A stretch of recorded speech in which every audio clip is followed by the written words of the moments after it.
Hey guys, what's up? It's Blasphemy here, and I'm bringing you another Following the Dead video.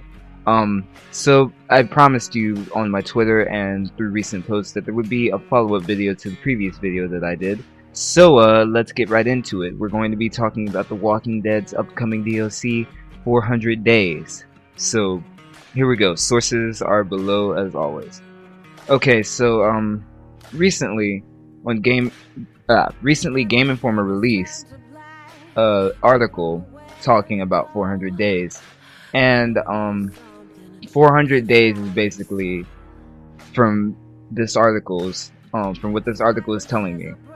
400 days is basically connective tissue between seasons 1 and 2 of The Walking Dead. You must already have season 1 to play the DLC, though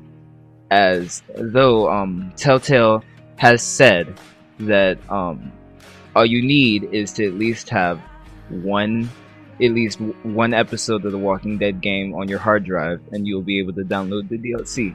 So that's good if you only have one episode, or you don't have to go out and buy the whole collection just to play 400 days if you want to play 400 days before you get seasons 1 and 2, so you can figure out if you like the game or not.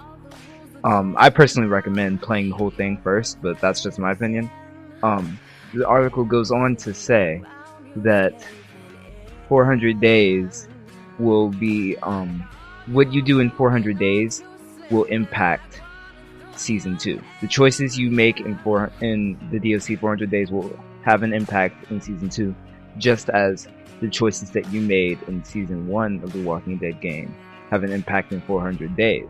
So honestly, the way they have it set up here is that you'll rarely ever get the exact same experience throughout the game, which I think is really cool that they've tailored it so that the choices that you made from day 1 will really come back to affect you later on. So that's really cool. Let's see. Okay, so Telltale has released some information about some of the stories in 400 Days. The person that they have talked about the most is the character named Vince, and said Vince's story starts on day 2. From the start, the atmosphere is intense, with somebody begging for their life as Vince shakily holds a gun. Vince shoots and runs away. We don't get to see him captured, but the next thing you know, Vince is on the bus in an orange suit clearing out a convict. So that automatically tells us that Vince is one of those guys in the trailer who was on the bus in an orange suit. So automatically you can connect some of this to the trailer from what this article is saying. It then goes on to say that great dialogue ensues as Vince chats with 2 of the other prisoners whose legs are also in shackles, connected with one another. The natural dialogue stands out as the prisoners start off joking but then begin to discuss their crimes.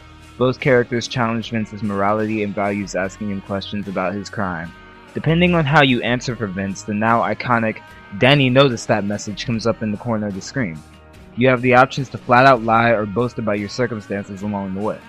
So it's pretty much classic Walking Dead style, where if you say something that's that stands out to people, like for instance, I can't come up with an example. Like if you say, well, I walked up to this guy and shot him, I didn't feel a thing. Well, then the characters are going to notice that, and then they're going to react differently on that, because every choice that you make in the game will have an effect later on, and we've learned that from season 1.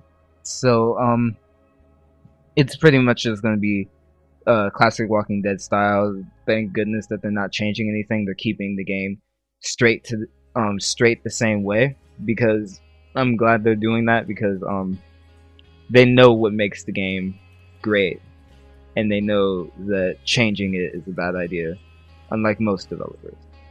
But enough about that. Okay, so 400 Days basically is that's all I'm going to talk about Vince for now, by the way.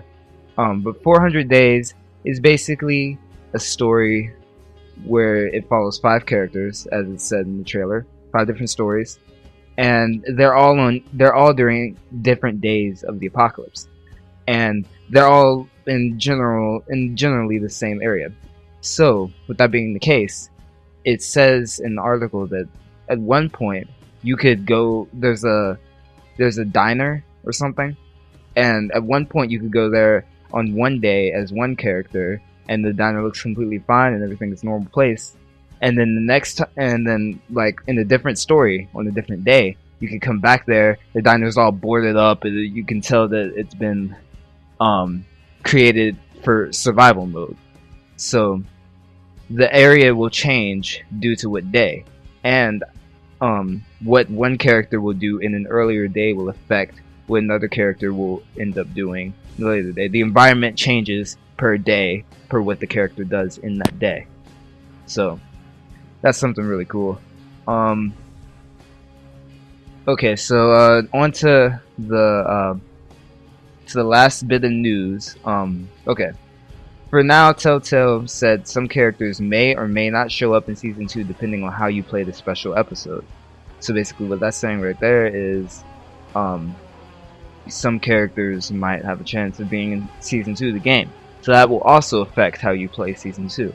So like I said, everything's connected. But everything you know and love from Telltale's The Walking Dead is right here again.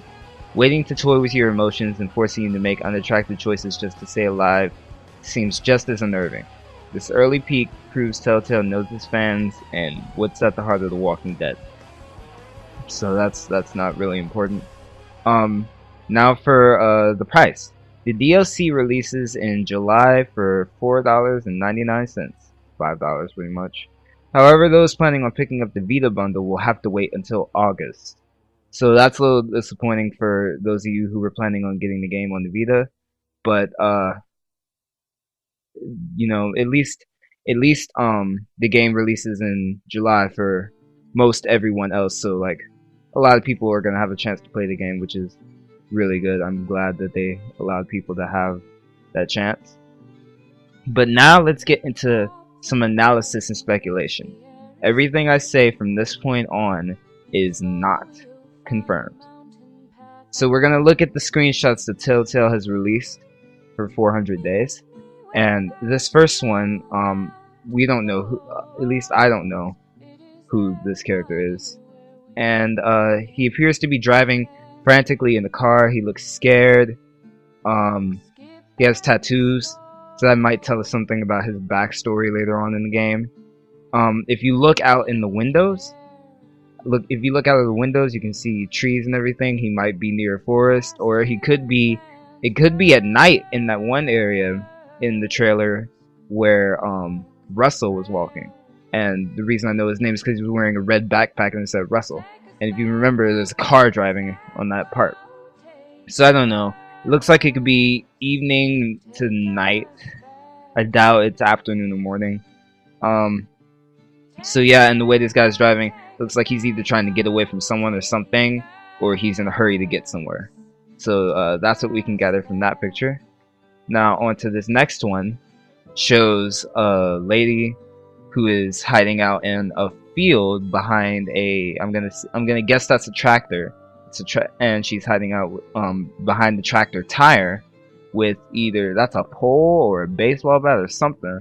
And it's raining. It's it's evening, so we'll go with evening for this setting. And we have a lady walking towards that direction with a flashlight out, and I'm inferring that she's probably going to be an enemy that this character was trying to get away from, or that now they're preparing to attack.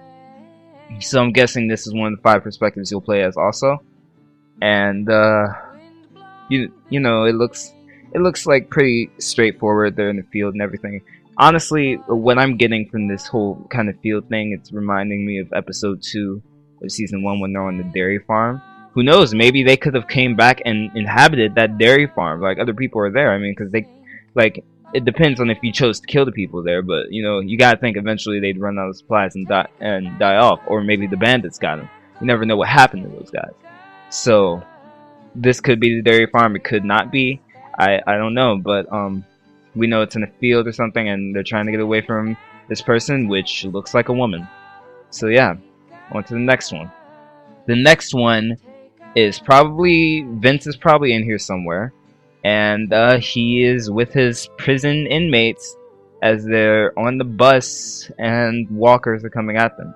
So I'm wondering where the prison warden or bus driver is at this point. Is he dead or something? Because we saw him in the trailer, and in the trailer they were on the bus.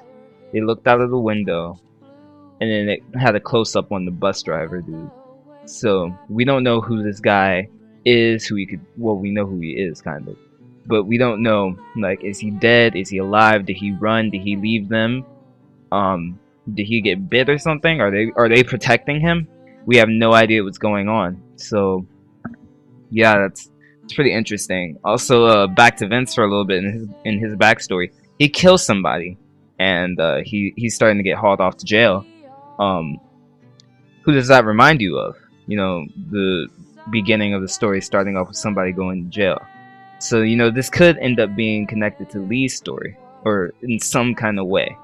I don't know. I have no ideas. This is just me trying to speculate and try to make sense of these screenshots that Telltale has given us. But yeah, you know, this could end up intertwined somewhat with Lee's story or not. I have no idea. Okay. So those are all of the screenshots that Telltale has released for 400 days.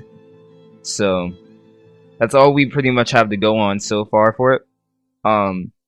Also, on a side note, 400 Days got nominated for Game of the Show at E3. So congratulations to Telltale for that. It looks amazing. I can't wait to play it. I will release more news for 400 Days and The Walking Dead Season 2 as time goes on, and more news is released. But before I go, just one more thing as food for thought. I wonder, did you guys ever consider that maybe at the end of 400 days we find out who those two people are standing on the cliff, like standing on the hill or something at the end of The Walking Dead game season 1, those two people that Clementine is looking at? Maybe we might find out who those people are. Just some food for thought. Because like they said, 400 Days in season 2 may have connective tissue. So maybe your choices in 400 Days, who survives at the end of 400 Days, can impact whether that's an Omid or Krista, or if that's two different people. So we never know. So that's all I have to say for this video. Thank you guys so much for watching. Thank you so much for the support. I really appreciate it. Once again, sources are below. I'll link you to the Game Informer article and Telltale's Twitter. And peace, guys. I'm out.